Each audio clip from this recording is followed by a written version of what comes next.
1년에 제사만 10번을 지내는 집안이 있었습니다. 그 집안에는 딸이 둘, 아들이 하나 있었죠. 그런데 제사 준비는 언제나 며느리 혼자만의 몫이었습니다. 그날도 며느리 슬기는 새벽 4시부터 부엌에 서 있었습니다. 고열에 몸이 불덩이 같았지만 해열제를 털어넣고 버텼습니다. 12시간째였어요. 전을 부치고 나물을 무치고 탕을 끓이고 그러다 결국 쓰러지고 말았습니다. 시어머니는 바닥에 쓰러져 있는 슬기를 내려다보며 며느리가 아닌 제사상을 걱정했습니다. 쓰러지더라도 음식은 마무리하고 쓰러지던가. 조상님이 노하신단 말이야. 며느리 슬기는 그 길로 응급실에 실려갔습니다. 링거를 맞고 겨우 눈을 떴습니다. 옆에 앉아있던 남편이 슬기가 깨어나자 처음 한 말입니다. 좀 괜찮아? 버틸만 하면 집에 가서 제사 음식만 마무리하자. 그 순간 슬기는 깨달았습니다. 이 사람들에게 나는 가족이 아니었구나. 그냥 부엌에서 일하는 기계였구나. 슬기는 떨리는 손으로 전화기를 들었습니다. 결혼 생활 6년 만에 처음으로 도움을 요청하기로 마음먹었습니다. 이 전화 한 통으로 슬기의 시댁의 몰락은 시작되었습니다. 6년 전에는 우리 집 복덩이라며 한없이 이쁨 받던 며느리 슬기가 지금은 왜 이런 모습으로 바뀐 걸까요? 설거지, 산책할 때 잠들기 전 이어서 듣기 편하게 지금 구독만 눌러두세요. 우리네 드라마 극장이 다음 편을 자동으로 챙겨드립니다. 그럼 오늘의 이야기 시작합니다. 새벽 5시 김슬기는 아직 어두운 부엌에 불을 켰습니다. 냉장고 문을 열자 전날 밤 정리해둔 재료들이 빼곡하게 들어차 있었죠. 소고기, 생선, 각종 나물 재료들. 오늘은 시어머니 강순자의 65번째 생신이었습니다. 슬기는 도마 위에 재료를 하나씩 꺼내 놓으며 손목을 돌렸습니다. 시큰한 통증이 손목에서 팔꿈치까지 번졌지만 슬기는 이를 악물고 칼을 들었습니다. 어제도 그제도 항상 부엌에 서 있었으니 손목이 성할 리 없었죠. 오늘만 또 버텨보자. 버티다 보면 좋아지겠지. 슬기는 속으로 되뇌며 소고기를 얇게 저몄습니다. 산적용, 불고기용, 미역국용. 시어머니가 좋아하는 음식들은 이미 머릿속에 다 들어 있었습니다. 6년이었으니까요. 이 집에 시집와서 맞는 6번째 시어머니 생신이었습니다. 안방에서 시부모님이 주무시고 작은 방에서는 두 아이가 새벽잠에 빠져 있었습니다. 남편 박준식도 코를 골며 깊이 잠들어 있었고요. 슬기만 홀로 부엌불 아래 서 있었습니다. 전을 부치고 나물을 무치고 국을 끓이는 동안 시간은 어느새 점심을 향해 달려갔습니다. 슬기의 이마엔 땀이 맺혔고 허리는 쑤셨지만 쉴 틈은 없었습니다. 같은 날 저녁 6시가 되자 시누이들이 도착했습니다. 큰 시누이 박선영이 먼저 현관문을 열고 들어왔고 작은 시누이 박미영이 그 뒤를 따랐습니다. 두 사람 다 빈손이었습니다. 엄마, 생신 축하해요. 선영이 거실로 들어서며 환하게 웃었습니다. 시어머니 강순자는 소파에 앉아 두 딸을 반겼죠. 왔어? 어유, 우리 딸들. 얼굴 보니까 좋다. 거실에는 금세 웃음꽃이 피었습니다. 시아버지 박태성은 TV 리모컨을 손에 쥔 채 고개만 끄덕였고 준식은 시누이들 옆에 앉아 과일을 집어먹었습니다. 그 시각 슬기는 부엌에서 마지막 전을 뒤집고 있었습니다. 기름이 튀어 손등에 닿았지만 슬기는 눈 하나 깜빡이지 않았습니다. 이미 익숙해진 통증이었으니까요. 우리 며느리 진짜 야무져. 시어머니의 목소리가 거실에서 들려왔습니다. 생신상도 척척 차리고 이런 며느리가 어디 있어? 내가 복받았지. 슬기는 그 말에 잠깐 손을 멈췄습니다. 저런 말을 들으면 기분이 좋아야 하는데 전혀 그렇지 않았습니다. 왜냐하면 알고 있었으니까요. 저 말이 진심이 아니라는 것을요. 잠시 후 시어머니가 부엌으로 들어왔습니다. 거실에서와는 전혀 다른 표정이었죠. 전이 왜 이래? 색이 너무 연해. 어머니, 불 조절하면서 부쳤는데 기름 아끼지 말고 넉넉히 둘러. 바삭해야 맛있지. 내 생일상인데 이게 뭐야? 시어머니는 전 접시를 힐끗 보더니 돌아서 나갔습니다. 거실로 돌아가자마자 다시 웃음소리가 들렸죠. 우리 며느리가 음식을 얼마나 잘하는지 몰라. 손맛이 타고났어. 슬기는 프라이팬을 내려다보며 입술을 깨물었습니다. 생신상이 차려졌습니다.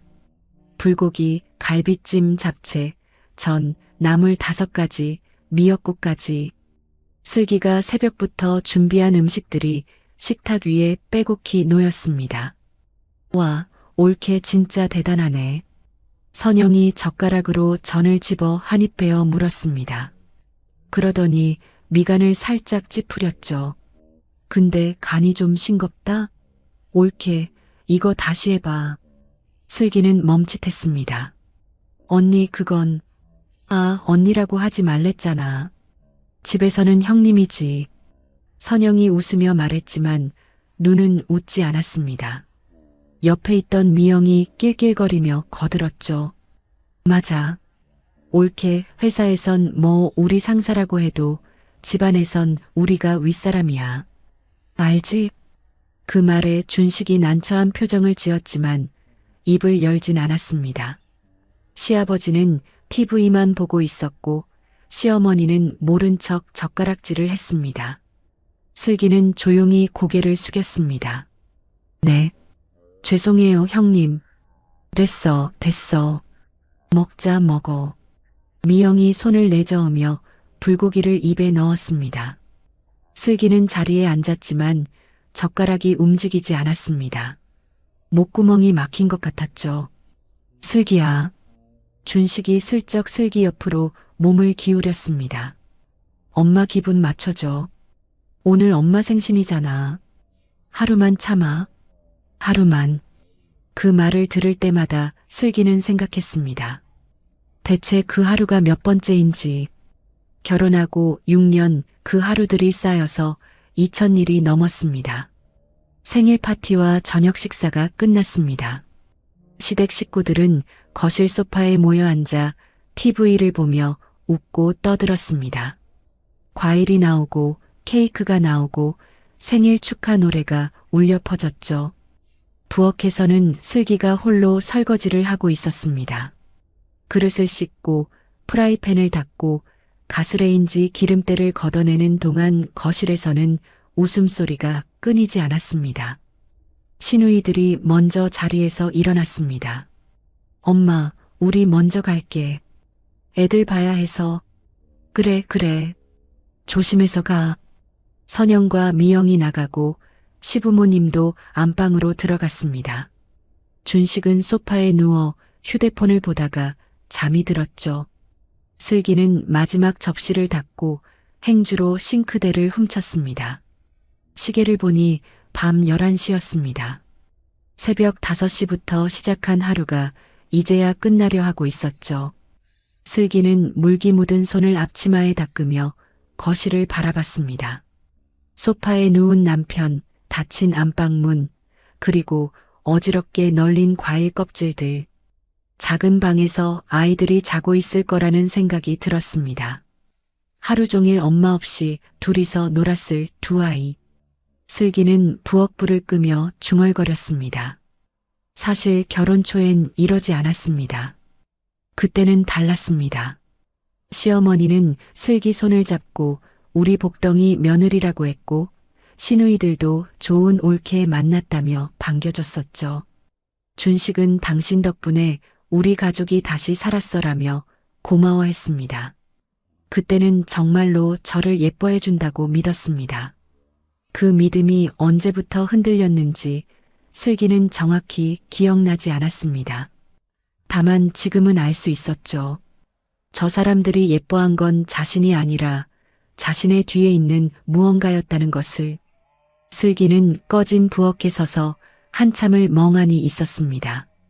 이게 맞는 걸까? 그 질문이 처음으로 또렷하게 떠올랐습니다. 6년 전 슬기가 처음 시댁을 방문했을 때의 일입니다. 준식이 안내한 곳은 낡은 빌라 4층, 방 한 칸짜리 월세집이었습니다. 현관문을 열자마자 퀴퀴한 냄새가 코를 찔렀고 벽지는 군데군데 들떠 있었죠. 좁은 거실 한쪽에는 빨간 글씨로 최종 독촉이라 적힌 봉투가 쌓여 있었습니다. 전기세, 수도세, 카드값, 봉투마다 절박함이 묻어 있었습니다. 시어머니 강순자는 슬기를 보자마자 손을 꼭 잡았습니다. 어머, 우리 며느리. 이렇게 예쁜 아가씨가 우리 준식이를 만나줬네. 고마워, 진짜 고마워. 그 손이 떨리고 있었습니다. 슬기는 그 떨림에서 절박함을 느꼈죠. 시아버지 박태성은 구석에 앉아 고개를 숙이고 있었고 시누이 선영과 미영은 어색하게 웃기만 했습니다. 가족 모두의 얼굴에 그늘이 드리워져 있었습니다. 준식은 슬기 귀에 대고 속삭였습니다. 미안해. 이런 모습 보여줘서. 아버지 사업이 망하고 나서 다들 힘들어. 슬기는 그 모습을 보며 마음이 약해졌습니다. 숨만 쉬어도 돈이 새는 집, 웃음보다 한숨이 많은 가족, 내일이 보이지 않는 눈빛들. 슬기는 생각했죠. 가족이 되면 서로 기댈 수 있을 거야. 그때 슬기의 엄마 윤희숙은 다르게 생각했습니다. 희숙은 큰 회사를 운영하는 사람이었습니다. 돈을 보는 눈이 있었고 상황을 읽는 감각도 있었죠. 딸이 시집갈 집의 형편을 파악하는 건 어렵지 않았습니다. 슬기야, 엄마가 도와줄게. 엄마 괜찮아. 준식 씨가 열심히 하면. 아니야.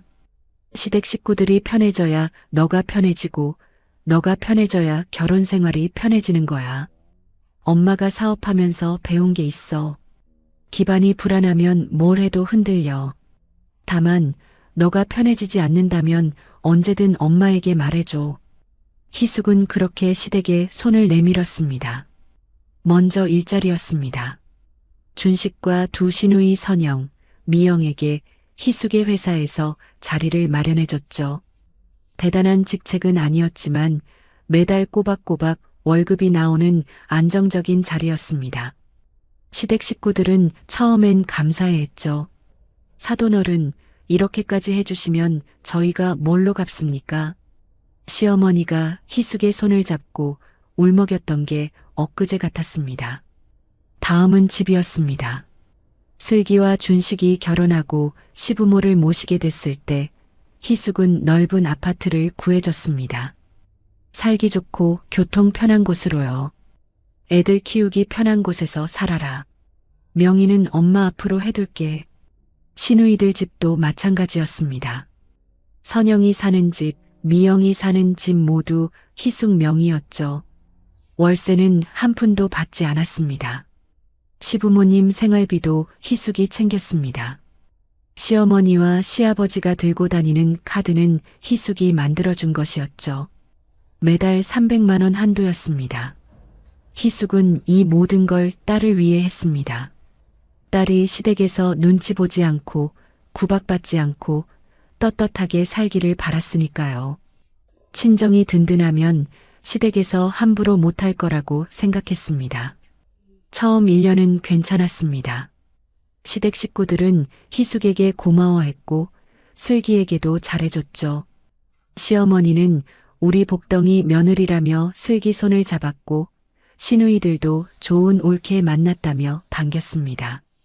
그런데 2년 차부터 분위기가 달라지기 시작했습니다. 우리 며느리 친정이 여유 있잖아. 시어머니가 처음 그 말을 했을 때 슬기는 대수롭지 않게 넘겼습니다. 사실이니까요. 그런데 그 말이 점점 다른 의미로 변해갔습니다. 감사의 말이 아니라 당연한 사실을 확인하는 말투로 바뀌더니 나중엔 요구의 근거가 됐죠. 3년 차엔 더 노골적이 됐습니다. 제사가 있으면 장보기는 당연히 슬기 몫이 됐고 명절 선물도 슬기가 준비했습니다. 1년에 10번이 넘는 제사와 명절. 그때마다 수십만 원어치 장을 보는 건 슬기였죠. 결제는 늘 슬기 카드였습니다. 가족끼리 계산서가 어딨어? 시어머니는 웃으며 말했습니다. 그 웃음 뒤에 숨은 의미를 슬기는 알고 있었죠. 너도 어차피 친정 돈으로 사는 거잖아. 시어머니의 횡포는 여기서 멈추지 않았습니다. 모든 제사 음식 요리는 오로지 슬기 혼자만의 몫이었어요. 원래 제사 음식은 며느리 몫이야. 시누이들은 더 노골적이었습니다. 회사에서는 슬기가 윗선이었지만 집에서는 달랐죠. 선영과 미영은 올케가 돈을 쓰는 걸 당연하게 여겼습니다. 제사 비용, 명절 비용, 시부모님 용돈까지 모든 게 슬기 몫이 됐습니다. 희숙이 베푼 선의가 어느 순간 당연한 것이 됐습니다. 호의가 계속되었더니 감사는 사라지고 권리만 남았죠. 그리고 그 권리는 점점 커져서 착취가 됐습니다. 희숙은 그 사실을 몰랐습니다. 아니, 정확히 말하면 알 수가 없었습니다. 슬기가 숨겼으니까요. 희숙이 전화할 때마다 슬기는 밝은 목소리로 답했습니다. 엄마, 나 괜찮아. 시댁분들도 다 잘해주셔. 정말 힘든 거 없어? 없어. 엄마 바쁘잖아. 회사 일 신경 써. 내 걱정은 하지 마. 희숙은 몇 번이고 의심했습니다. 딸의 목소리가 예전 같지 않다는 걸 느꼈죠. 하지만 물을 때마다 슬기는 웃으며 넘겼습니다. 진짜 괜찮아, 엄마. 걱정 마. 딸이 웃으며 괜찮다고 하는데 엄마가 더 파고들 수 있었을까요? 희숙은 그 말을 믿고 싶었습니다. 딸이 행복하다고, 자신이 해준 것들이 딸을 편하게 해줬다고 믿고 싶었죠. 하지만 최근 들어 희숙의 불안감은 점점 커져갔습니다. 회사에서 마주치는 슬기의 얼굴이 자꾸 푸석해졌습니다. 예전엔 환하게 웃던 딸이 요즘은 억지로 웃는 것 같았죠. 눈 밑에는 다크서클이 짙어졌고 볼살도 빠져 있었습니다. 오늘도 희숙은 복도에서 슬기를 마주쳤습니다. 슬기야. 엄마. 슬기가 돌아봤습니다. 희숙은 딸의 얼굴을 찬찬히 살폈죠. 창백한 피부, 핏기 없는 입술, 그리고 어딘가 지쳐 보이는 눈빛. 너 어디 아프니? 아니, 괜찮아. 요즘 좀 바빠서 그래. 바쁜 건 알지만 밥은 제대로 먹고 다녀. 응, 먹어. 걱정 마, 엄마. 슬기가 웃었습니다. 하지만 그 웃음이 눈까지 닿지 않는다는 걸 희숙은 알아챘습니다. 시댁에서 무슨 일 있어? 슬기의 표정이 잠깐 굳었습니다. 하지만 금세 웃음을 만들어냈죠. 없어, 다 잘 지내. 어머님도 잘 챙겨주시고. 희숙은 딸의 눈을 똑바로 바라봤습니다. 진짜 괜찮을 때 짓는 웃음이 아니었습니다. 슬기가 시계를 봤습니다. 엄마, 나 회의 있어서 먼저 갈게. 저녁에 전화할게. 슬기가 빠르게 걸어갔습니다. 희숙은 딸의 뒷모습을 바라보며 한참을 서 있었습니다. 어깨가 축 처져 있었고 발걸음에 힘이 없었습니다. 저 아이가 뭔가 숨기고 있어. 희숙은 확신했습니다. 딸이 괜찮지 않다는 것을. 하지만 딸이 말하지 않으면 엄마도 알 수 없었죠. 희숙은 무거운 마음을 안고 자신의 사무실로 향했습니다. 그리고 며칠 뒤 어김없이 제사가 다가왔습니다. 제사 전날 오후 슬기는 대형마트 식품 코너를 걷고 있었습니다. 한 손에는 해열제와 종합 감기약이 든 약국 봉지가 들려 있었죠. 아침부터 목이 칼칼하고 몸에서 열이 올랐지만 병원까지 들릴 시간은 없었습니다. 슬기는 약 2알을 입에 털어넣고 마트로 향했습니다. 오늘 안에 장을 봐야 했으니까요.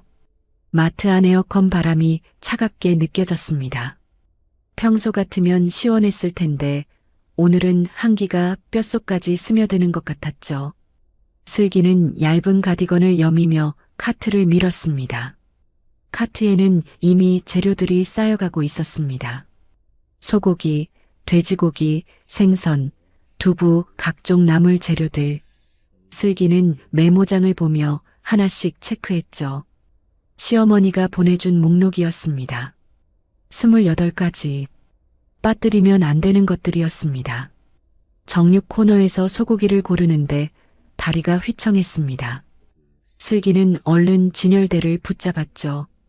잠깐 눈을 감고 숨을 고른 뒤 다시 고기를 집어들었습니다. 그때 시어머니로부터 전화가 왔습니다. 슬기야, 장 보고 있어? 네, 어머님. 지금 마트에요. 저는 몇 장이나 붙일 거야? 넉넉하게 해. 그리고 나물은 3가지로 해야 해. 고사리, 도라지, 시금치. 알지? 네, 알겠습니다. 제사상은 며느리 정성이야. 대충 하면 조상님이 노하신다. 슬기가 대답하려는 순간 기침이 터져 나왔습니다. 마른 기침이 연달아 나오면서 목이 찢어지는 것 같았죠. 어머, 그 소리 뭐야? 감기 걸렸어? 네, 감기 기운이 있네요. 감기면 약 잘 챙겨 먹어. 내일 제사에 차질 생기면 안 된다. 전화가 끊겼습니다. 슬기는 휴대폰을 카트에 내려놓고 잠시 눈을 감았습니다. 머리가 지끈거렸고 등에서는 식은땀이 흘렀죠. 얼른 장 보고 쉬고 싶다. 슬기는 다시 카트를 밀었습니다. 계산대 앞에 섰을 때 금액이 화면에 떴습니다. 47만 원. 슬기는 늘 그랬듯이 자신의 카드를 내밀었죠. 가족 단톡방에 영수증을 올린 적은 한 번도 없었습니다. 올려봤자 돌아오는 건 수고했어. 한 줄이 전부였으니까요. 집으로 돌아오는 길, 슬기의 휴대폰에 알림이 떴습니다. 시누이들이 있는 가족 단톡방이었죠. 시누이 선영이 우리 내일 저녁에 갈게. 올케가 알아서 잘하잖아. 라고 보내자 시누이 미영이 나도 올케 손맛 기대할게. 라는 메시지가 와 있었죠. 슬기는 화면을 바라보다가 조용히 휴대폰을 가방에 넣었습니다. 답장은 하지 않았죠. 저녁에 온다는 건 낮 동안의 준비는 전부 슬기 혼자 하라는 뜻이었습니다. 지금까지 한 번도 바뀐 적 없는 패턴이었죠. 집에 도착하니 시부모님은 주무시고 계셨고 준식이 소파에 앉아 TV를 보고 있었습니다. 슬기가 무거운 장바구니 여러 개를 들고 현관에 들어서자 준식이 고개를 돌렸죠. 장 봤어? 많이 샀네. 응. 목록대로 다 샀어. 준식은 다시 TV로 시선을 돌렸습니다. 장바구니를 받아주지는 않았죠. 슬기는 혼자서 무거운 짐을 부엌으로 옮겼습니다. 그러다 기침이 터졌습니다. 한참을 기침하다 보니 눈물이 날 지경이었죠. 그제야 준식이 소파에서 일어나 다가왔습니다. 너 감기 걸렸어? 좀 그런 것 같아. 약은 먹었어. 병원 가봐야 하는 거 아니야? 슬기가 고개를 저었습니다. 내일 제사잖아. 병원 갈 시간이 어딨어. 그래도 당신이 대신 음식할 거 아니면 그냥 나 쉬게 해줘. 말이 좀 날카롭게 나왔습니다. 슬기도 자신이 놀랐죠. 준식이 멈칫하더니 작은 목소리로 말했습니다. 슬기야, 그냥 이번만 또 잘 넘기자. 응? 엄마가 제사상에 예민한 거 알잖아. 제사 끝나고 쉬면 되지.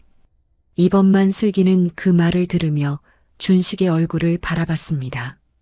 미안하다는 말도 내가 도울게라는 말도 없었죠. 그저 상황을 넘기고 싶다는 얼굴이었습니다. 슬기는 대답 없이 부엌으로 들어갔습니다. 재료를 냉장고에 정리하고 내일 쓸 것들을 미리 손질해야 했죠. 손이 떨렸지만 멈출 수 없었습니다. 저녁 무렵 슬기는 문득 친정 생각이 났습니다. 엄마한테 잠깐 다녀올까? 엄마 얼굴이라도 보면 힘이 날 것 같았습니다. 따뜻한 차 한 잔 마시면서 아무 말 없이 엄마 옆에 앉아 있기만 해도 좋을 것 같았죠. 하지만 슬기는 현관에서 멈췄습니다.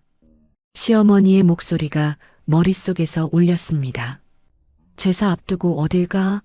며느리가 정신이 있어, 없어? 슬기가 집을 나서는 순간 그 말이 돌아올 걸 알고 있었습니다. 결국 슬기는 신발을 벗고 다시 부엌으로 돌아갔습니다. 밤이 깊어갔습니다. 두 아이가 슬기에게 다가왔습니다. 엄마 얼굴이 빨갛고 힘들어 보인다는 걸 눈치챈 것 같았죠. 슬기는 아이들 앞에서 억지로 웃어 보였습니다. 엄마 괜찮아. 가서 자. 아이들이 방으로 들어가자 슬기는 그제야 식탁에 앉아 이마를 짚었습니다. 열이 오르고 있었죠. 체온계를 꺼내 재보니 38도가 넘어가고 있었습니다. 해열제를 한 알 더 먹고 슬기는 쪽잠을 청했습니다.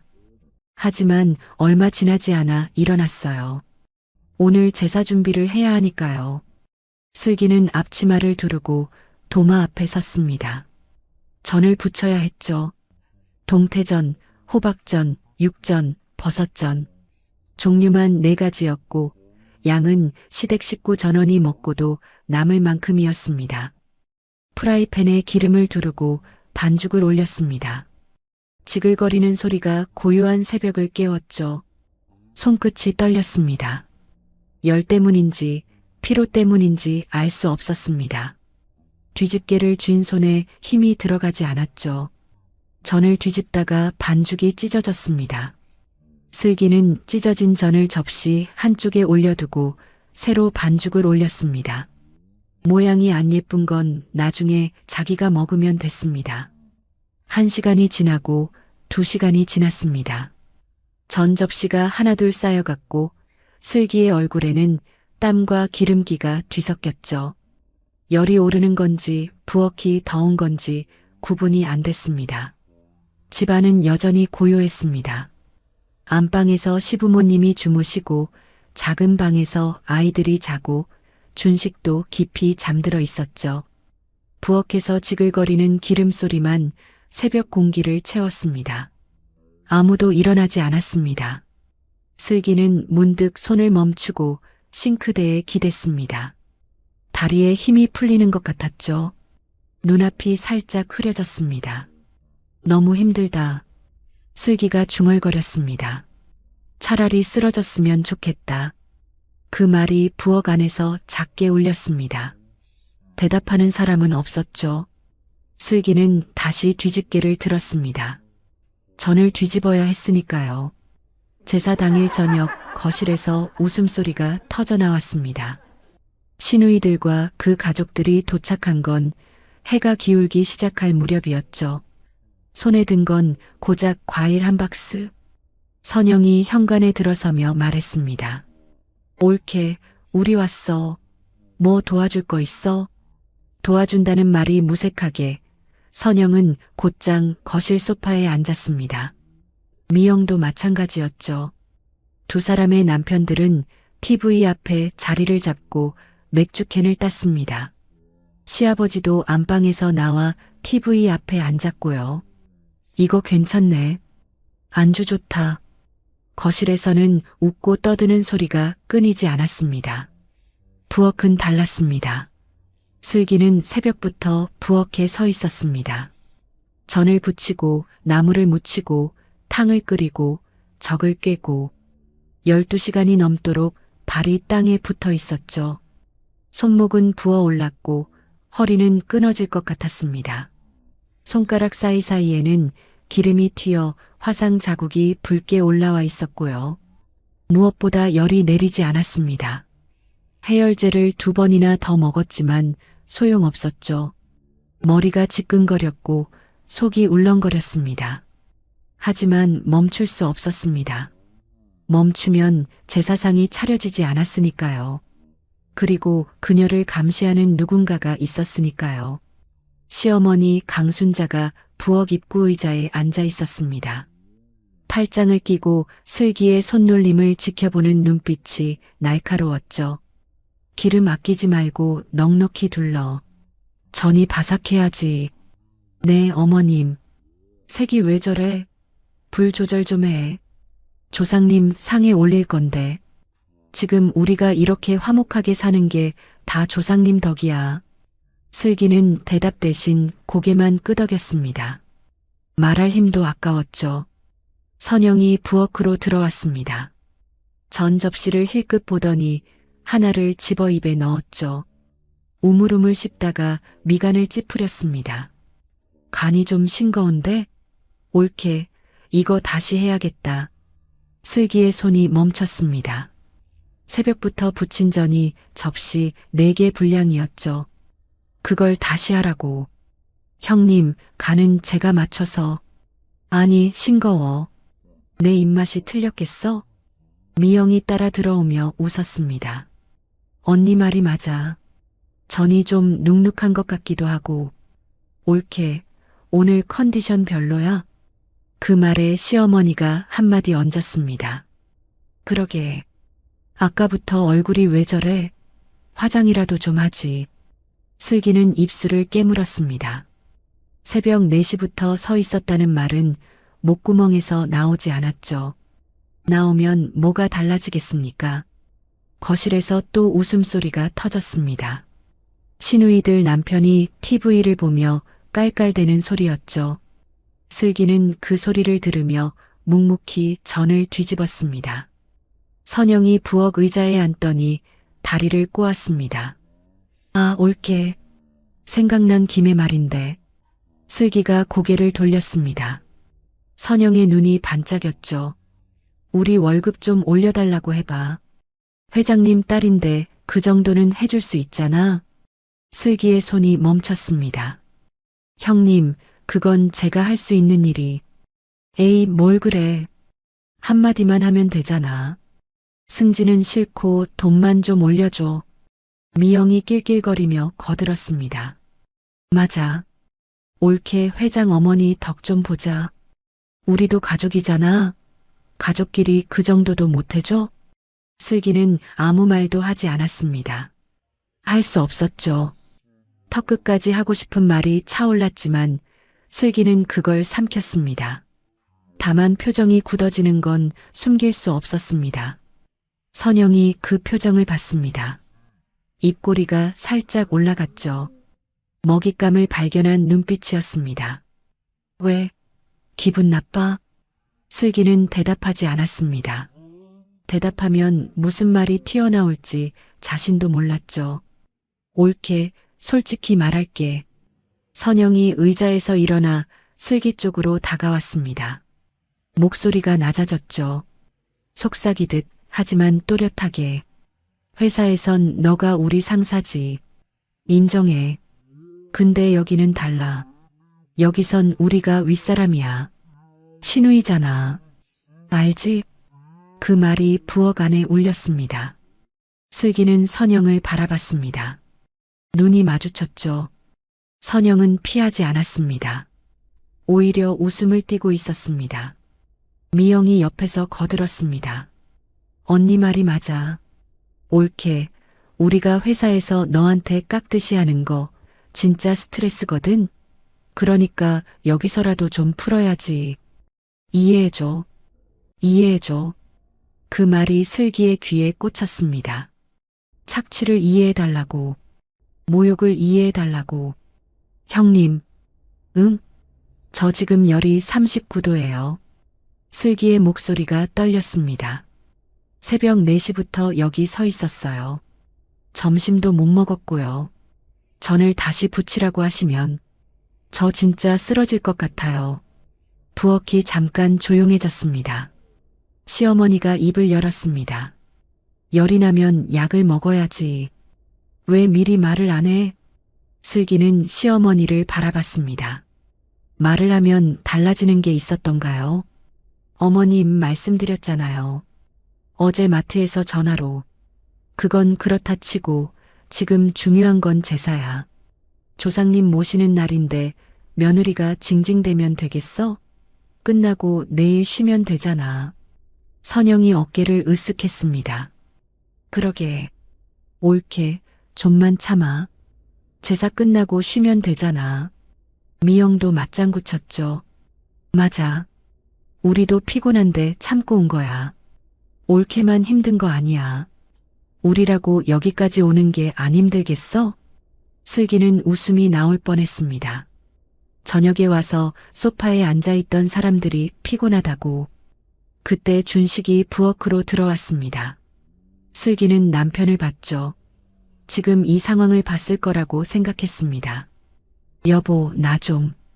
준식이 슬기의 말을 잘랐습니다. 슬기야, 엄마랑 누나들 기분 상하게 하지 말자. 응? 오늘 하루만 잘 넘기면 되잖아. 슬기는 남편의 얼굴을 봤습니다. 또 저 소리를 합니다. 이번 한 번만. 오늘 하루만. 남편은 한 번도 내 편이 아니구나. 그 생각이 머릿속을 스쳤습니다. 선명하게. 부정할 수 없을 만큼. 슬기는 고개를 숙였습니다. 아무 말도 하지 않았죠. 접시를 들고 싱크대로 갔습니다. 물을 틀고 접시를 닦기 시작했습니다. 손이 떨렸지만 애써 무시했습니다. 시누이들이 거실로 돌아갔습니다. 시어머니도 의자에서 일어나 거실로 향했죠. 부엌에는 다시 슬기 혼자 남았습니다. 거실에서 또 웃음소리가 터져 나왔습니다. 손이 떨렸습니다. 분노인지 서러움인지 알 수 없었습니다. 6년 동안 쌓인 것들이 한꺼번에 올라오는 것 같았죠. 그냥 온몸에서 힘이 빠져나가는 것 같았습니다. 시야가 흐려지기 시작했습니다. 슬기는 싱크대를 붙잡았습니다. 다리에 힘이 풀렸죠. 눈앞이 하얘졌습니다. 귀에서 윙하는 소리가 났습니다. 접시가 손에서 미끄러져 바닥에 떨어졌습니다. 쨍 깨지는 소리가 부엌을 가득 채웠습니다. 시어머니의 목소리가 거실에서 날카롭게 날아왔습니다. 뭐야, 무슨 소리야? 접시 깼어? 슬기는 싱크대에 기댄 채 간신히 서 있었습니다. 숨이 가빴죠. 심장이 미친 듯이 뛰었습니다. 시어머니가 부엌으로 들어왔습니다. 바닥에 흩어진 접시 조각을 보더니 얼굴이 일그러졌죠. 그리고 슬기를 올려다봤습니다. 정신 차려. 제사인데. 접시값이 얼만데 이래? 손에 힘을 줘야지. 슬기는 대답하지 못했습니다. 입을 열 수가 없었죠. 눈앞이 빙글빙글 돌았습니다. 숨을 쉬기가 힘들었습니다. 열이 온몸을 태우는 것 같았죠. 땀이 등을 타고 흘러내렸습니다. 나 이제 정말 못 버티겠다. 그 생각이 스쳤을 때 슬기의 무릎이 꺾였습니다. 그 다음 슬기의 무릎이 바닥에 닿았습니다. 쿵! 둔탁한 소리가 났죠. 싱크대를 붙잡으려 했지만 손에 힘이 없었습니다. 몸이 옆으로 기울었고 그대로 바닥에 쓰러졌습니다. 어머, 옳게. 미영의 목소리가 멀리서 들렸습니다. 발소리가 다가왔죠. 하지만 슬기의 귀에는 모든 게 물속에서 들리는 것처럼 웅웅거렸습니다. 눈앞이 깜깜했습니다. 눈을 떴는데도 아무것도 보이지 않았죠. 숨을 쉬려 했지만 가슴이 눌리는 것 같았습니다. 슬기야. 준식의 목소리였습니다. 누군가 슬기의 어깨를 흔들었죠. 슬기야, 정신 차려. 눈 떠봐. 슬기는 눈을 떴습니다. 천장이 빙글빙글 돌았죠. 준식의 얼굴이 희미하게 보였습니다. 여보, 나 괜찮아? 일어날 수 있어? 슬기는 고개를 저었습니다. 몸을 움직일 수가 없었죠. 온몸에서 열이 났고 뼈마디마다 쑤셨습니다. 그때 시어머니의 목소리가 들렸습니다. 아니, 이게 무슨... 강순자가 부엌으로 들어왔습니다. 바닥에 쓰러진 슬기를 내려다봤죠. 그 눈에 걱정은 없었습니다. 대신 당혹감과 짜증이 가득했습니다. 제사 지내야 하는데 이게 무슨 일이니? 슬기는 시어머니를 올려다봤습니다. 귀가 멍했지만 그 말은 또렷하게 들렸죠. 어머님, 저 진짜 못 쓰러지더라도 음식은 마무리하고 쓰러지던가. 시어머니의 목소리가 날카롭게 올라갔습니다. 국은 누가 끓여? 적은 누가 구워? 제사상을 밥만 차리란 말이야? 조상님이 노하시겠어. 일을 어떻게 해? 슬기는 그 말을 들으며 시어머니의 얼굴을 바라봤습니다. 6년이었습니다. 이 집에서 버틴 시간. 새벽부터 일어나 밥을 짓고 빨래를 하고 아이들을 돌보고 회사에 다녀와서 또 밥을 짓고 제사를 준비하고 명절을 치르고 6년 동안 단 한 번도 쉰 적이 없었죠. 그런데 지금 바닥에 쓰러진 며느리를 보면서 시어머니가 하는 말이 저거였습니다. 음식은 마무리하고 쓰러지라고. 그 순간 슬기의 머릿속이 맑아졌습니다. 오히려 정신이 번쩍 들었죠. 열 때문에 흐릿하던 시야가 선명해졌습니다. 아, 슬기는 깨달았습니다. 난 여기서 사람이 아니었구나. 그냥 일하는 기계였어. 밥 짓고 빨래하고 제사 준비하는 기계. 눈물이 흘렀습니다. 서러워서가 아니었습니다. 6년 동안 자신이 뭘 위해 버텼는지, 그게 얼마나 헛된 것이었는지 깨달았기 때문이었죠. 엄마, 그만해. 준식이 시어머니를 말렸습니다. 슬기 상태가 심각해. 병원 가야 할 것 같아. 병원? 지금 제사는 어떡하고? 엄마. 준식이 소리를 높였습니다. 처음 있는 일이었죠.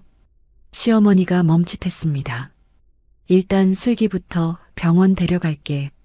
제사는 나중에 생각해. 준식이 슬기를 부축해 일으켰습니다. 슬기는 남편에게 기대어 간신히 섰죠. 다리가 후들거렸습니다. 거실을 지나갔습니다. 소파에 앉아있던 시누이들이 쳐다봤죠. 선영이 입을 열었습니다. 옳게, 괜찮아? 많이 아파? 슬기는 대답조차 할 수 없는 상태였어요. 고개만 숙인 채 현관으로 향했습니다. 시아버지는 TV에서 눈을 떼지 않았습니다. 마치 아무 일도 없다는 듯이. 현관문이 닫혔습니다. 뒤에서 시어머니의 목소리가 들렸죠. 아이고, 이걸 어째.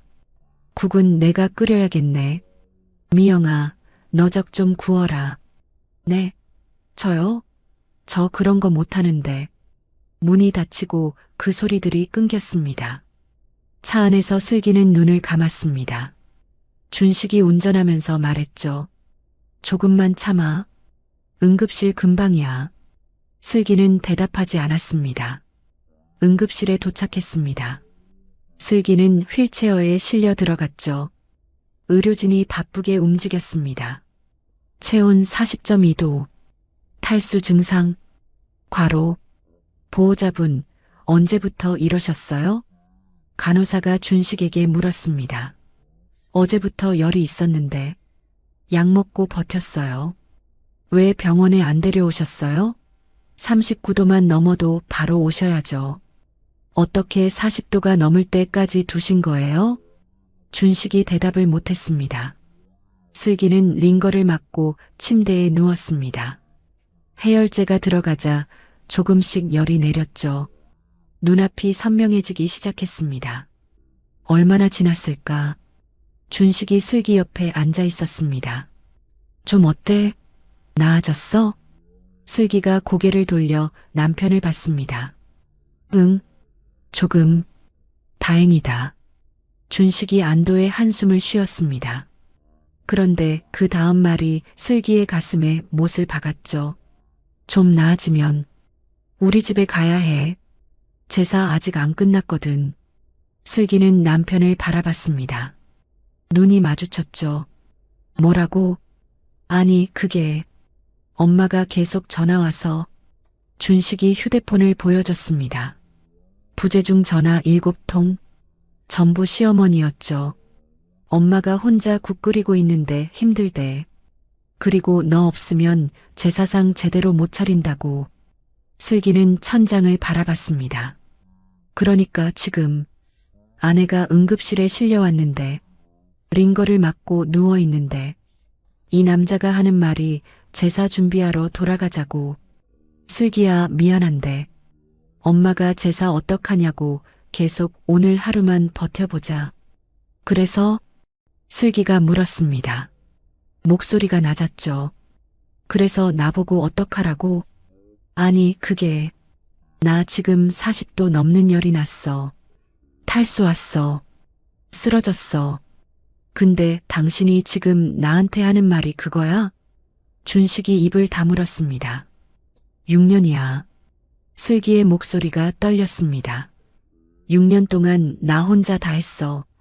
제사, 명절, 생신, 집안일 전부. 당신은 뭐 했어? 소파에 앉아서 TV 봤지. 엄마 기분 맞춰주느라 바빴지. 슬기야, 지금 당신 엄마가 뭘 했는지 알아? 쓰러지더라도 음식은 마무리하고 쓰러지래. 그 말 듣고 있는데 당신 아무 말도 안 했잖아. 준식의 얼굴이 굳었습니다. 나한테 미안하다고, 고맙다고, 고생했다고. 6년 동안 단 한 번도 안 했어. 근데 지금도 당신 입에서 나오는 말이 제사야? 슬기는 링거 꽂힌 손으로 이마를 짚었습니다. 눈물이 흘렀죠. 나 더 이상 못하겠어. 진짜 못하겠어. 이걸 이제서야 깨달았네. 준식이 아무 말도 하지 못했습니다. 침묵이 흘렀습니다. 응급실에 웅성거리는 소리만 들렸죠. 슬기는 천천히 휴대폰을 들었습니다. 손이 떨렸지만 주소록을 열었죠. 엄마를 찾았습니다. 전화를 걸었습니다. 신호음이 2번 울리고 전화가 연결됐습니다. 여보세요? 슬기야? 엄마의 목소리였습니다. 그 목소리를 듣는 순간 슬기의 눈에서 눈물이 쏟아졌죠. 엄마, 왜? 슬기야, 무슨 일이야? 목소리가 왜 그래? 엄마, 나 지금 병원이야. 전화기 너머로 숨먹는 소리가 들렸습니다. 뭐? 병원? 어디가 아픈 거야? 무슨 병원? 응급실. 열이 나서 쓰러졌어. 뭐라고? 윤희숙의 목소리가 급해졌습니다. 어느 병원이야? 지금 바로 갈게. 어디야? 슬기가 병원 이름을 말했습니다. 희숙이 받아 적는 소리가 들렸죠. 알았어. 엄마 지금 바로 갈게. 20분이면 가. 슬기야, 거기 있어. 움직이지 마. 엄마. 슬기가 말했습니다. 목소리가 갈라졌죠. 보호자. 엄마가 와줘. 전화기 너머로 잠깐 침묵이 흘렀습니다. 그리고 희숙의 목소리가 들렸죠.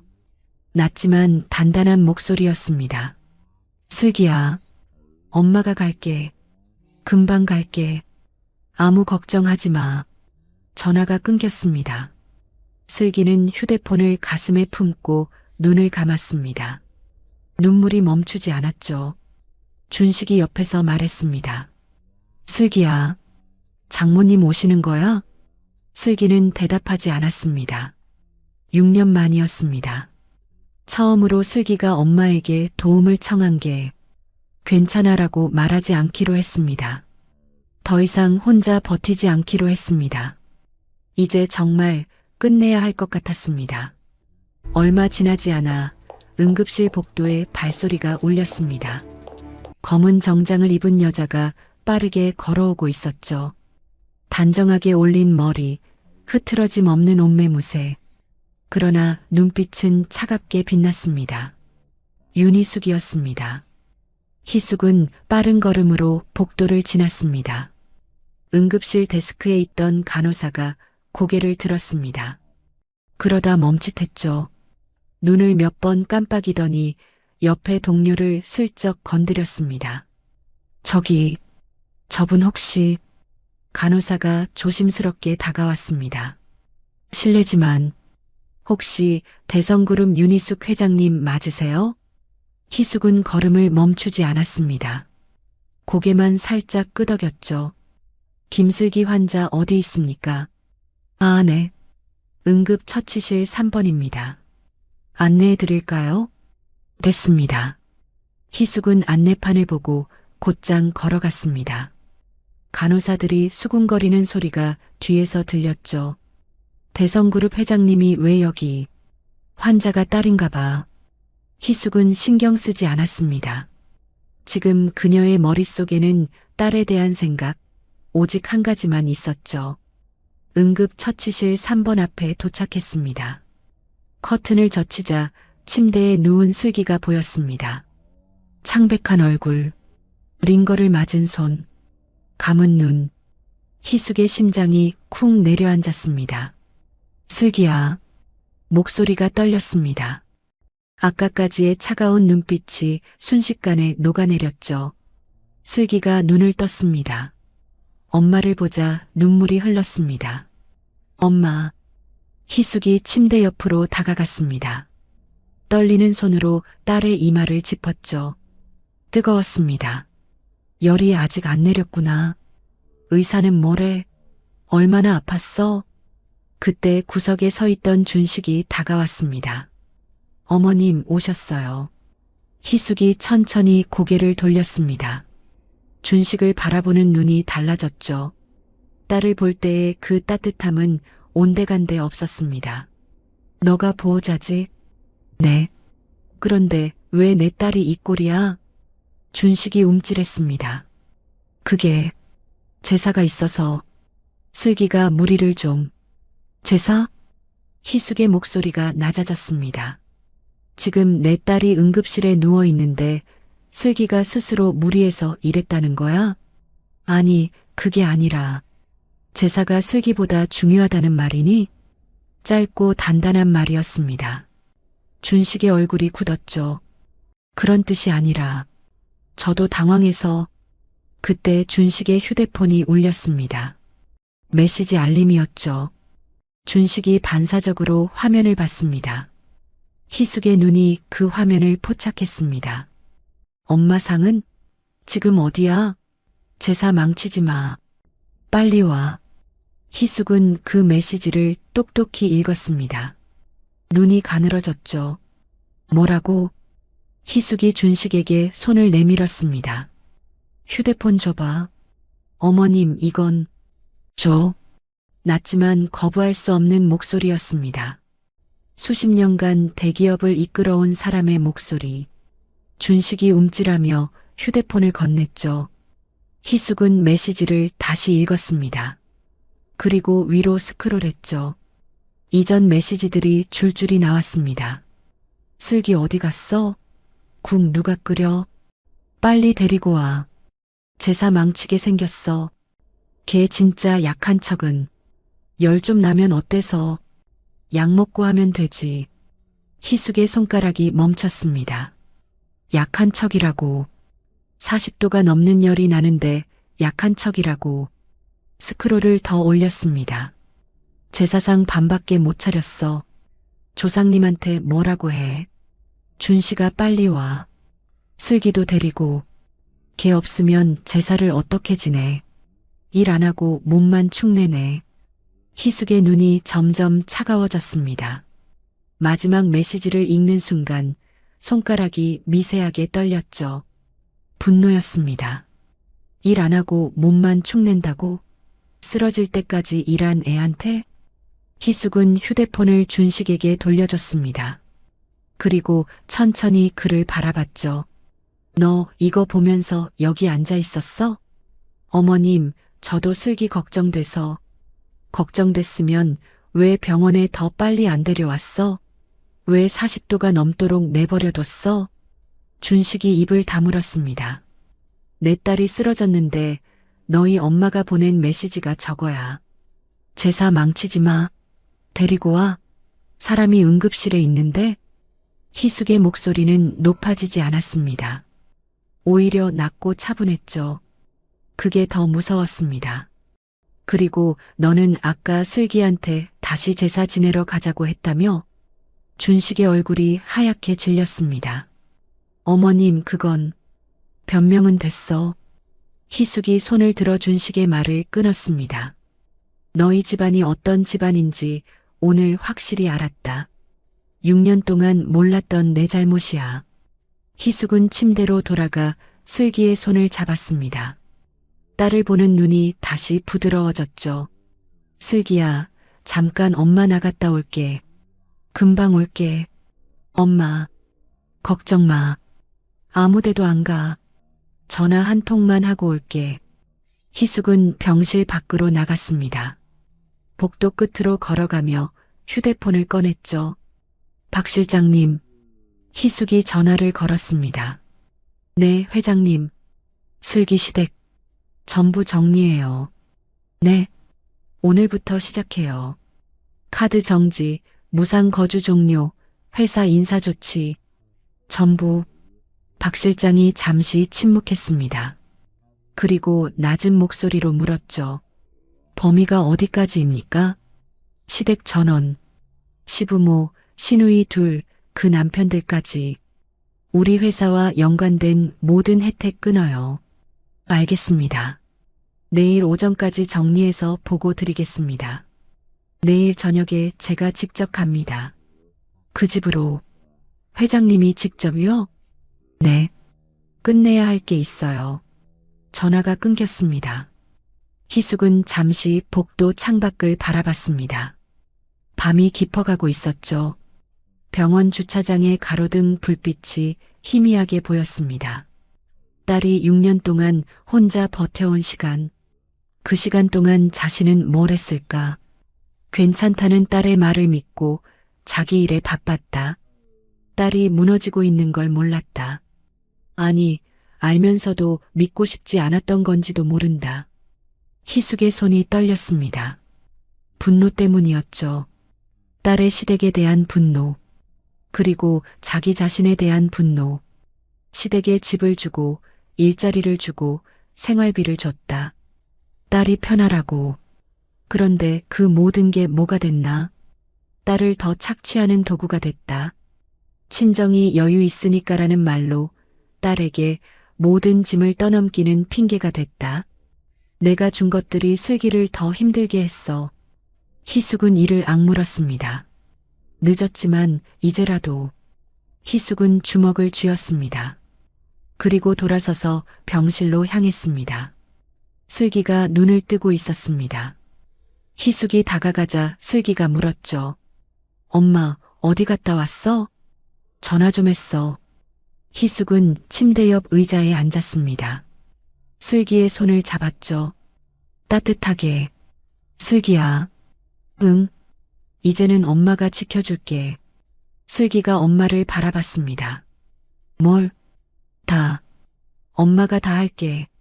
넌 쉬어. 아무 생각하지 말고. 슬기의 눈에 눈물이 고였습니다. 엄마, 나 말 안 해도 돼. 다 알아. 희숙이 딸의 손을 꼭 쥐었습니다. 엄마가 늦게 알아서 미안해. 너가 괜찮다고 할 때 더 들여다봤어야 했는데. 아니야, 내가 숨긴 거야. 숨긴 게 잘못이 아니야. 숨겨야 할 만큼 힘들게 만든 사람들 잘못이지. 희숙은 딸의 이마에 손을 얹었습니다. 이제 엄마가 정리할게. 넌 걱정하지 마. 슬기가 고개를 끄덕였습니다. 눈물이 볼을 타고 흘렀죠. 준식은 구석에 서서 그 모습을 보고 있었습니다. 끼어들 수 없었습니다. 끼어들 자격이 없다는 걸 알았으니까요. 희숙은 슬기의 손을 잡은 채 밤새 자리를 지켰습니다. 내일 끝낼 일이 있었습니다. 다음 날 저녁 윤희숙은 슬기네 집 앞에 섰습니다. 정확히 말하면 자신의 집이었죠. 이 집의 명의는 윤희숙이었으니까요. 슬기 부부와 시부모가 함께 사는 이 넓은 아파트는 처음부터 끝까지 희숙의 것이었습니다. 초인종을 눌렀습니다. 잠시 후 문이 열렸죠. 문을 연 건 준식이었습니다. 어머님? 비켜. 희숙은 준식을 지나쳐 안으로 들어갔습니다. 뒤에서 박 실장이 서류 가방을 들고 따라왔죠. 거실에 시어머니 강순자와 시아버지 박태성이 있었습니다. TV를 보고 있다가 희숙을 보자 멈칫했죠. 어머, 사돈어른. 강순자가 황급히 일어났습니다. 슬기 많이 아팠죠? 우리도 얼마나 걱정했는지. 희숙은 대답하지 않았습니다. 대신 소파를 가리켰죠. 앉으세요. 네, 앉으시라고요. 할 얘기가 있어요. 목소리는 낮았지만 단호했습니다. 강순자가 움찔하며 소파에 앉았죠. 박태성도 어색하게 자리를 잡았습니다. 희숙이 준식을 받습니다. 누나들한테 전화해. 지금 당장 여기로 오라고. 어머님, 갑자기 왜? 전화해. 준식이 휴대폰을 꺼냈습니다. 30분 후 선영과 미영이 도착했습니다.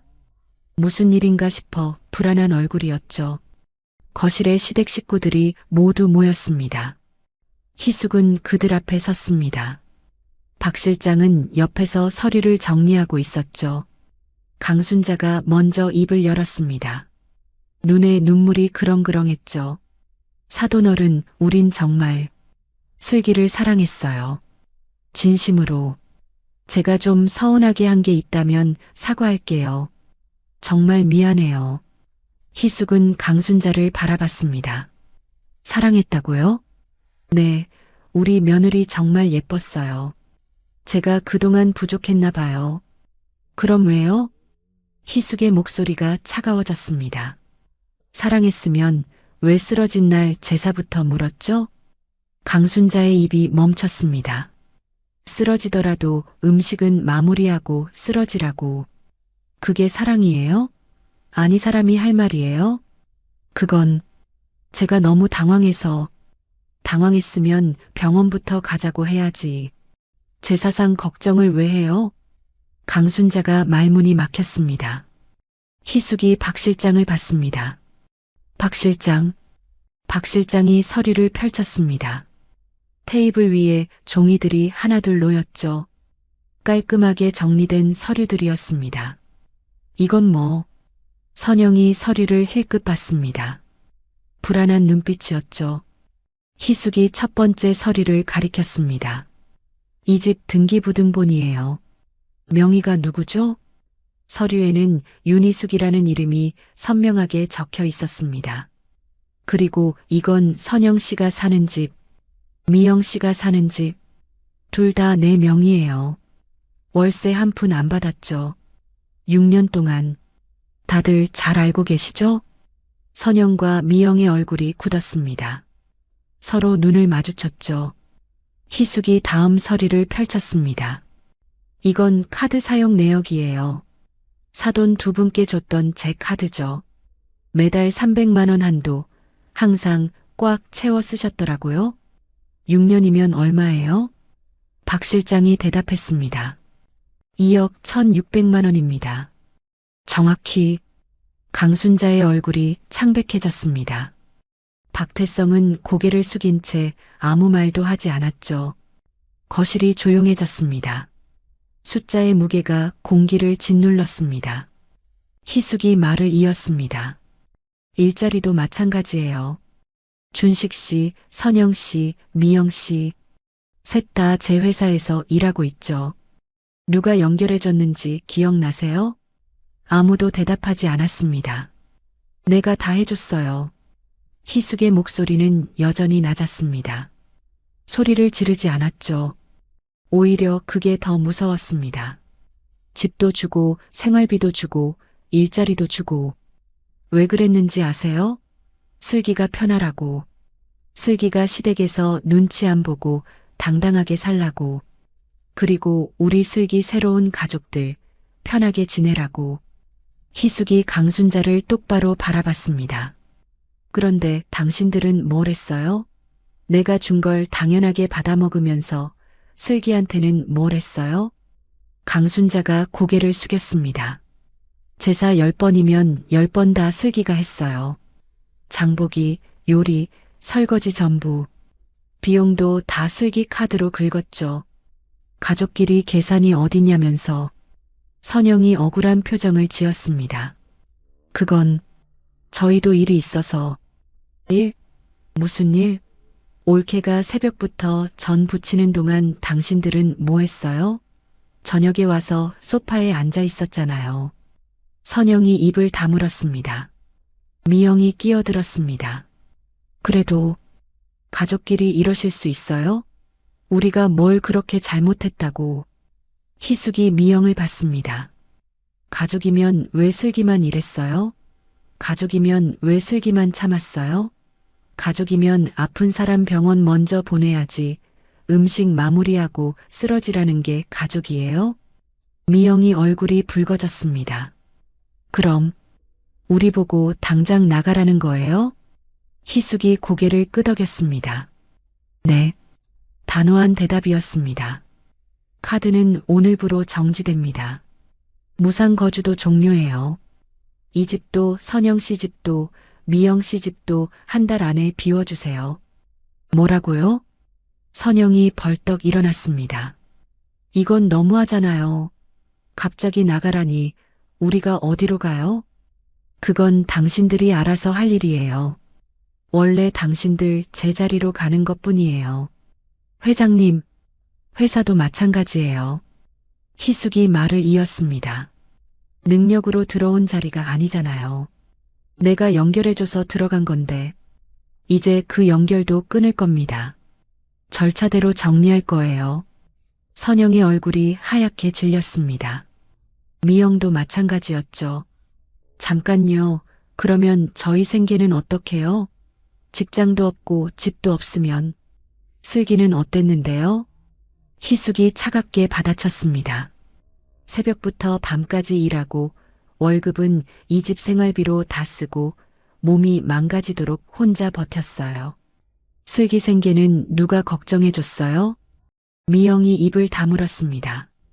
준식이 급히 끼어들었습니다. 어머님, 잠깐만요. 그건 너무 심한 거 아니에요? 저도 잘못한 거 알아요. 근데 이렇게까지. 희숙이 천천히 준식을 바라봤습니다. 너무하다고? 네. 한꺼번에 다 끊으시면 저희 가족이. 너무한 건. 희숙의 목소리가 한층 낮아졌습니다. 슬기가 6년 동안 당한 거야. 준식이 입을 다물었습니다. 새벽부터 일어나서 밥하고 회사 다녀와서 또 밥하고 제사 때마다 혼자 음식하고 40도가 넘는 열이 나는데도 부엌에 서 있었어. 그런데 내 엄마가 한 말이 음식 마무리하고 쓰러지라였어. 준식의 고개가 떨어졌습니다. 너는 뭘 했어? 엄마 눈치 보느라 아내 편 한 번 안 들었지. 응급실에서도 제사 준비하러 돌아가자고 했잖아. 그건 변명 같은 거 듣고 싶지 않아. 희숙이 서류를 정리했습니다. 오늘부터 정리 시작할 거예요. 한 달 안에 다 비워주세요. 그 이후에도 안 나가면 법적으로 처리할 겁니다. 희숙은 돌아섰습니다. 박 실장이 서류를 챙겨 따라갔죠. 뒤에서 강순자의 울음소리가 들렸습니다. 선영과 미영이 소리를 높여 항의하는 소리도 들렸죠. 희숙은 돌아보지 않았습니다. 현관문을 열고 나가면서 희숙은 생각했습니다. 6년 동안 참았던 슬기. 그 시간을 돌려줄 수는 없지만 앞으로는 다르게 해줄 수 있어. 문이 닫혔습니다. 희숙은 병원으로 향했습니다. 딸이 기다리고 있었으니까요. 희숙이 시댁에서 나온 다음 날부터 모든 것이 바뀌기 시작했습니다. 첫 번째는 카드였습니다. 강순자는 평소처럼 백화점에 갔습니다. 옷 몇 벌을 골라 계산대 앞에 섰죠. 카드를 내밀었습니다. 결제하겠습니다. 직원이 카드를 긁었습니다. 그런데 기계에서 이상한 소리가 났죠. 죄송합니다, 고객님. 승인이 거절됐는데요. 뭐라고요? 한 번 더 해볼까요? 다시 긁었습니다. 결과는 같았죠. 승인 거절. 강순자의 얼굴이 하얗게 질렸습니다. 뒤에 줄 선 사람들의 시선이 느껴졌죠. 이게 왜 이러지? 잠깐만요. 강순자는 황급히 다른 카드를 꺼냈습니다. 그것도 희숙이 만들어준 카드였죠. 결과는 마찬가지였습니다. 죄송합니다. 이 카드도 승인이 안 되네요. 아니, 이럴 리가. 강순자는 결국 물건을 두고 백화점을 나와야 했습니다. 평생 그렇게 창피한 적이 없었죠. 집에 돌아온 강순자는 남편에게 소리쳤습니다. 여보, 카드가 안 돼. 사돈이 진짜로 끄는 거야. 박태성이 인상을 찌푸렸습니다. 이게 무슨, 이 지경이 될 때까지 왜 그렇게 한 거야? 내가 이럴 줄 알았어요? 다 준식이가 슬기를 잘못 관리해서 그런 거 아니에요? 그러니까 며느리를 왜 그렇게 굴렸어? 내가 뭘 했어? 시아버지는 끝까지 남 탓이었습니다. 본인이 방관했다는 건 기억하지 않았죠. 준식은 그 사이에 서서 말문이 막혔습니다. 부모님이 서로를 탓하고 자신을 탓하고, 하지만 정작 잘못한 건 누구인지 아무도 인정하지 않았습니다. 시누이들에게도 통보가 갔습니다. 선영의 집 우편함에 내용 증명이 도착했죠. 무상 거주 종료 통보. 한 달 안에 퇴거하라는 내용이었습니다. 선영은 즉시 희숙에게 전화를 걸었습니다. 회장님, 이게 무슨 일이에요? 진짜로 나가라는 거예요? 희숙의 목소리는 담담했습니다. 네. 내용 증명 보셨으면 아실 텐데요. 아니, 가족끼리 이럴 수 있어요? 우리한테 이러시면 안 되죠. 그동안 저희가 얼마나. 뭐요? 희숙이 말을 끊었습니다. 그동안 뭘 하셨는데요? 옳게 부려먹은 것 말고요. 선영이 말문이 막혔습니다. 슬기는 이미 망가졌어요. 40도가 넘는 열이 나는데도 부엌에 서 있었어요. 그렇게 만든 게 누구예요? 그건 저희가 그러라고 한 게 아니라. 그래서 지금부터는요. 희숙의 목소리가 단단해졌습니다. 내가 슬기 편에 섭니다. 더 이상 할 말 없어요. 전화가 끊겼습니다. 회사에서도 절차가 진행됐습니다. 박 실장이 인사팀과 함께 움직였죠. 준식, 선영, 미영. 세 사람 모두 대상이었습니다. 이 세 명 인사 기록 좀 볼까요? 인사팀장이 서류를 펼쳤습니다. 박 실장이 훑어봤죠. 세 명 모두 실적 평가, 최하 등급. 누가 봐도 능력이 아니라 회장 사돈이라는 타이틀로 버텨온 자리였습니다. 동료들 사이에서도 조용히 알려진 사실이었죠. 절차대로 진행하세요. 정당한 사유로. 박 실장이 지시했습니다. 회사 규정에 따라 정당하게. 그게 오히려 더 무서운 것이었습니다. 며칠 후 세 사람 모두에게 인사 통보가 내려갔습니다. 직위 해제와 권고사직. 법적으로 문제없는 절차였죠. 선영이 미영에게 전화했습니다. 야, 이거 어떡해? 진짜 잘리는 거야? 미영도 울먹였죠. 언니, 나도 통보받았어. 이게 다 언니 때문이야. 뭐, 나 때문이라고? 언니가 올케한테 너무했잖아. 회사에서 상사라도 여기선 우리가 윗사람이라고 그런 말 왜 했어? 너도 같이 했잖아. 전이 눅눅하다, 컨디션 별로냐, 그러고. 언니가 먼저 시작했잖아. 서로를 탓하는 소리가 전화기를 타고 오갔습니다. 결국 둘 다 울면서 전화를 끊었죠. 며칠 후 준식이 병원으로 슬기를 찾아왔습니다. 슬기는 퇴원을 앞두고 있었죠. 얼굴에 핏기가 돌아왔고 눈빛도 맑아졌습니다. 슬기야. 준식이 병실 문 앞에 섰습니다. 들어와도 되는지 눈치를 보는 얼굴이었죠. 들어와. 슬기가 말했습니다. 준식이 조심스럽게 들어왔습니다. 침대 옆 의자에 앉았죠. 슬기야. 미안해. 슬기는 대답하지 않았습니다. 나도 힘들었어. 엄마랑 누나들 사이에서 네 편 들고 싶었는데 상황이. 그만해. 슬기가 조용히 말을 끊었습니다. 당신이 힘들었다고? 준식이 고개를 들었습니다. 힘든 건 나였어. 슬기의 목소리는 담담했습니다. 분노도 서러움도 아니었죠.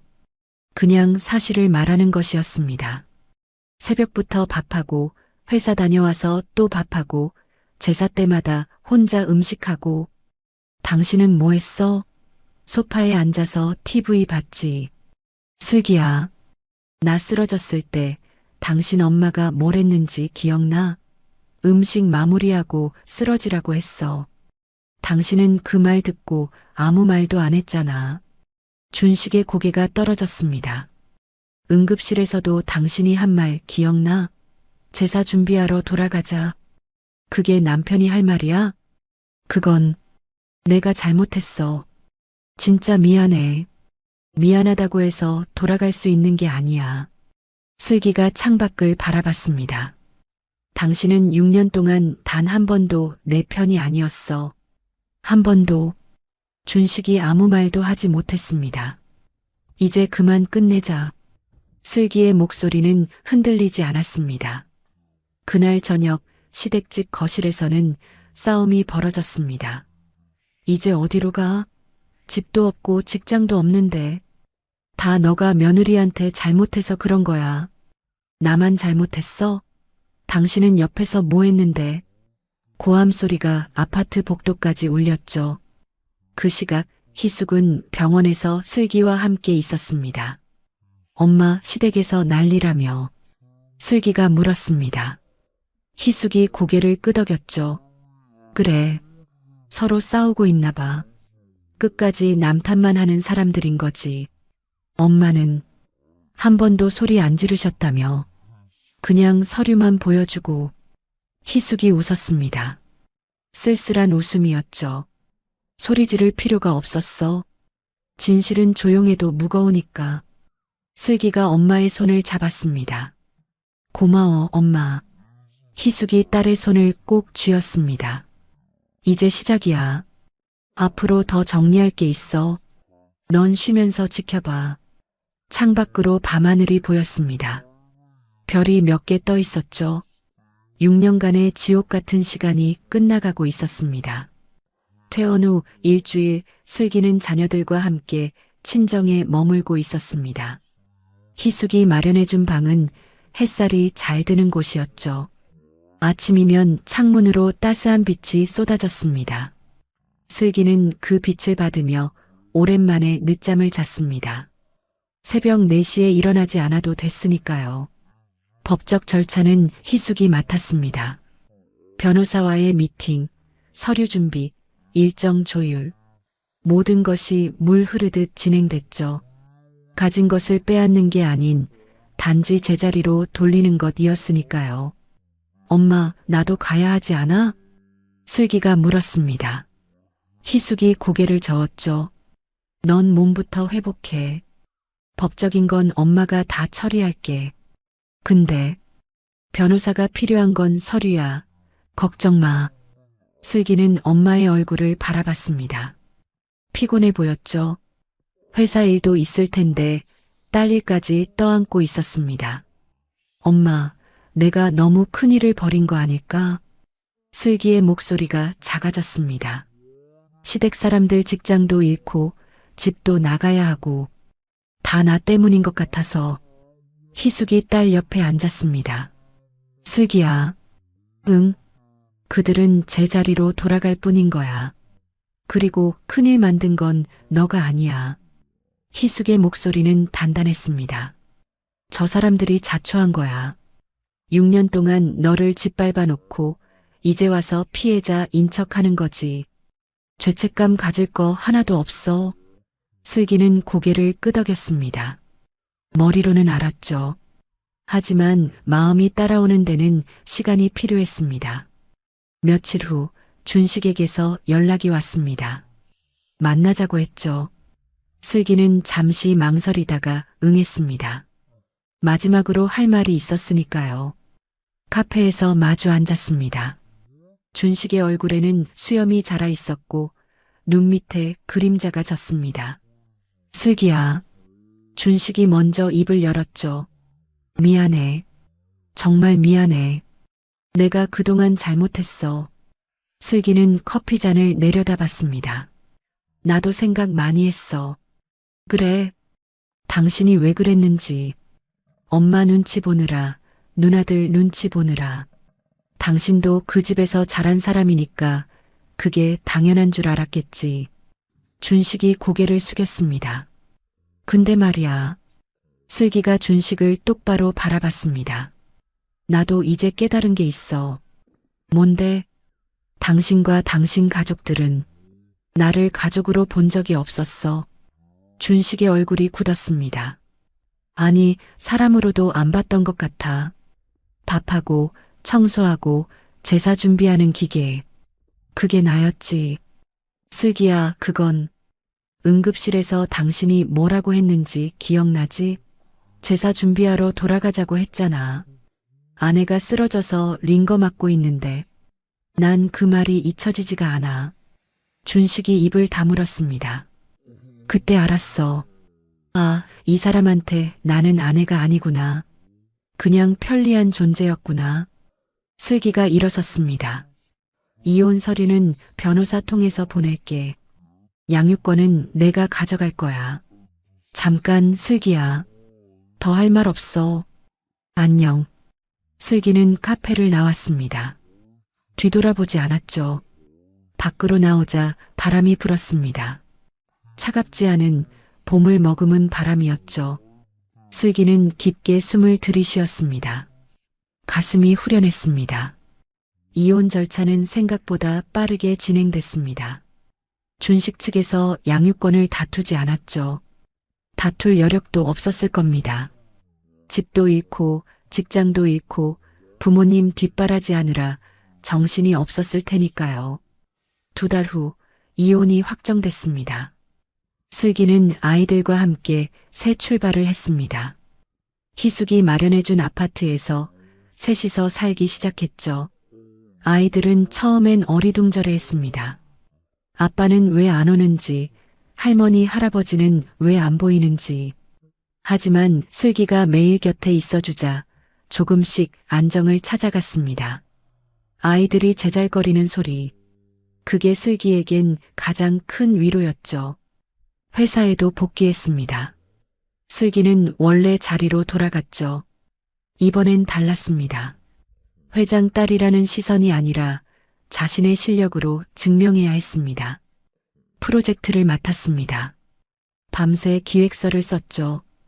회의에서 발표했고 결과를 냈습니다. 김슬기 차장, 이번 프로젝트 정말 잘했어요. 상사가 칭찬했습니다. 수고하셨습니다. 동료들도 고개를 끄덕였죠. 슬기는 그 시선들이 예전과 다르다는 걸 느꼈습니다.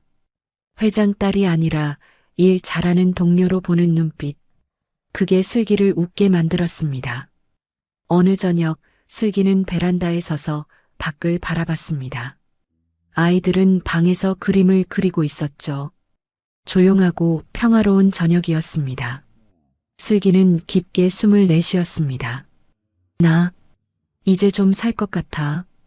그 생각이 가슴 깊은 곳에서 올라왔습니다. 6년 동안 짓눌려 있던 무언가가 거치는 느낌이었죠. 무겁던 어깨가 가벼워졌습니다. 답답하던 가슴이 트였습니다. 이혼은 복수가 아니었습니다. 구출이었죠. 자기 자신을 구출한 것, 그리고 아이들을 구출한 것. 슬기는 작게 웃었습니다. 새로운 시작이었습니다. 이후 다시 6개월이 흘렀습니다. 슬기의 시댁은 완전히 달라져 있었죠. 정확히는 6년 전 제자리로 돌아갔죠. 강순자와 박태성은 서울 외곽의 작은 원룸에서 살고 있었습니다. 넓은 아파트에서 방 한 칸으로. 처음엔 믿기지 않았겠죠. 하지만 현실이었습니다. 월세를 내야 했습니다. 생활비를 벌어야 했죠. 박태성은 경비 일자리를 알아보고 있었고 강순자는 식당 설거지를 시작했습니다. 이게 다 그 며느리 때문이야. 강순자는 여전히 남 탓을 했습니다. 하지만 들어주는 사람은 없었죠. 선영과 미영도 마찬가지였습니다. 두 사람 모두 6년 전으로 돌아가야 했죠. 남편들과의 관계도 틀어졌습니다. 회장 사돈 덕에 얻은 집과 직장이 사라지자 갈등이 터져 나왔습니다. 준식은 작은 회사에 재취업했습니다. 월급은 전의 절반도 안 됐죠. 부모님 월세를 보태고 나면 남는 게 없었습니다. 모든 게 결혼 전으로 돌아갔습니다. 아니, 더 못해졌죠. 6년 전엔 적어도 빚 독촉만 있었지 이렇게 서로를 원망하진 않았으니까요. 슬기의 아침은 달랐습니다.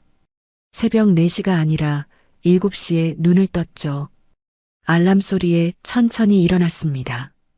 급할 것도 쫓기는 것도 없었습니다.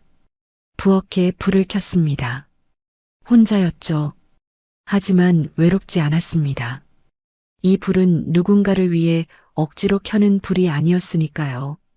토스트를 굽고 우유를 따랐습니다.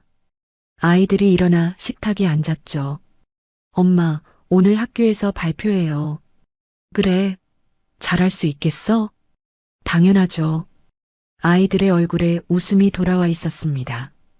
6개월 전만 해도 불안해하던 아이들이 이제는 제 목소리를 내고 있었죠. 슬기는 그 모습을 보며 미소 지었습니다. 주말 저녁 희숙이 찾아왔습니다. 손에는 케이크 상자가 들려 있었죠. 이게 뭐야, 엄마? 축하하려고 승진했다며. 슬기가 웃었습니다. 며칠 전 발표된 인사였죠. 능력을 인정받은 결과였습니다. 엄마 고마워요. 고마울 게 뭐 있어. 이제 제자리로 돌아가는 거야. 희숙이 케이크를 식탁에 올렸습니다. 촛불을 켜진 않아도 분위기는 충분히 따뜻했죠. 아이들이 방에서 놀고 있는 동안 모녀는 거실에 나란히 앉았습니다. 슬기야. 희숙이 먼저 입을 열었죠. 응. 엄마가 너무 늦게 알아서 미안하다. 슬기가 엄마를 바라봤습니다. 희숙의 눈가에 주름이 깊어져 있었죠. 지난 6개월 동안 딸을 위해 뛰어다닌 흔적이었습니다. 너가 괜찮다고 할 때 그 말 뒤에 뭐가 있는지 봤어야 했는데 엄마가 너무 둔했어. 엄마, 6년 동안 혼자 버티게 해서 미안해. 더 일찍 손 내밀었어야 했는데. 슬기의 눈에 눈물이 고였습니다. 나도 할 말 있어. 뭔데? 엄마 오기 전까진 내가 내 편이 아닌 줄 알았어. 희숙이 고개를 갸웃했습니다. 무슨 소리야? 나도 나한테 참으면 돼. 이 정도는 괜찮아. 그러면서 스스로를 짓밟았거든. 내가 힘들다는 걸 인정하지 않았어. 슬기가 눈물을 닦았습니다. 근데 엄마가 와서 그랬잖아. 너 잘못 아니야라고. 그 말 듣고 처음으로 생각했어. 아, 내가 나한테 너무 가혹했구나. 희숙이 딸의 손을 잡았습니다. 이제는 네 편이 4명이야. 2명? 너 자신. 그리고 엄마. 그리고 우리 이쁜 손주들. 슬기가 웃었습니다. 눈물이 흘렀지만 입가에는 웃음이 걸려 있었죠. 희숙이 딸을 꼭 안았습니다. 오래도록 놓지 않았죠. 창밖으로 해가 지고 있었습니다. 붉은 노을이 거실을 물들였죠. 아이들의 웃음소리가 방에서 새어나왔습니다. 슬기는 생각했습니다. 가족이라는 이름으로 모든 걸 참아야 하는 건 아니라는 걸. 사랑이라는 말 뒤에 착취가 숨어 있을 수 있다는 걸. 한 사람에게만 짐을 지우면 결국 그 사람이 무너진다는 걸. 이제 알았습니다. 가족이어도 선은 필요합니다. 참는 게 미덕이 아닐 때도 있습니다. 때로는 놓아주는 게 나를 지키는 방법입니다. 슬기는 깊게 숨을 내쉬었습니다. 이제 괜찮았습니다. 진짜로. 여러분, 오늘 이야기 어떠셨나요? 저는 이번 이야기를 준비하면서 계속 한 가지 생각이 들었어요. 참는 것만이 정말 답일까? 슬기는 6년을 참았습니다. 가족이니까, 며느리니까, 또 엄마니까. 그렇게 자기 자신을 계속 뒤로 밀었죠. 그런데 결과가 어땠어요? 40도가 넘는 고열로 쓰러졌는데 시어머니한테 들은 말이 쓰러지더라도 음식 마무리하고 쓰러져 이 말이었잖아요. 참는 건 미덕이 아닐 때가 있어요. 특히 상대가 그 참음을 당연하게 여길 때요. 그리고 또 하나 생각한 게 있어요. 슬기가 결국 지옥 같은 삶에서 벗어날 수 있었던 건 친정엄마한테 전화했기 때문이에요. 엄마, 나 병원이야. 보호자 엄마가 와줘. 이 한마디가 모든 걸 바꿨죠. 도움을 요청하는 건 약한 게 아니에요. 오히려 용기 있는 거예요. 혼자 버티다 무너지는 것보다 손 내밀어서 살아남는 게 훨씬 강한 거라고 저는 생각해요. 여러분은 어떻게 생각하세요? 혹시 슬기처럼 혼자 참고 계신 분 있으신가요? 아니면 주변에 그런 분이 계신가요? 댓글로 여러분의 생각을 들려주세요. 마지막으로 이번 이야기를 끝까지 시청해주신 구독자 여러분께 드리고 싶은 말이 있습니다. 여러분의 인생에도 슬기의 친정엄마 유니스 같은 버팀목이 있으시길 바랍니다. 그리고 그 버팀목은 바로 여러분 자신일 수도 있습니다. 오늘 이야기가 마음에 남으셨다면 구독과 알림으로 다음 만남을 예약해두세요. 우리네 드라마 극장이 다시 찾아갑니다. 그리고 오늘 이야기를 듣고 느낀 감정과 생각을 댓글로 소통해주세요.